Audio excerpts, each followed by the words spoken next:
যে ঠকায়, ধোকা দেয়, সে রাসূলুল্লাহ সাল্লাল্লাহু আলাইহি সাল্লামের অন্তর্ভুক্ত নয়, উম্মত নয়। হাদিসে কথা স্পষ্ট আছে। নবী সাল্লাল্লাহু আলাইহি সাল্লাম একদিন মদিনার বাজারে কোনো একজন ব্যবসায়ীর গমের স্তূপ, গম স্তূপ দিয়ে রাখছে বেস্তুবিল্লাহ।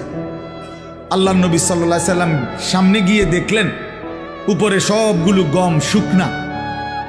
নবীজি সাল্লাল্লাহু আলাইহি সাল্লাম ভিতরে হাত ঢুকাই দিলেন। হাদিস এটা। হাত ঢুকাইয়া ভিতর থেকে গম বাহির করে আনলেন যেগুলো ভিজা। তা আল্লাহ নবী সাল্লাল্লাহু আলাইহি সাল্লাম বললেন, এই যে তুমি উপরে সবগুলো শুকনা গম দিয়া ভিজাটাও চালায় দিবা, এটা তো তুমি ধোকা দিলা। গ্রাহককে কি দিলা? ধোকা দিলা। ভিজা শুকনার দাম বরাবর না।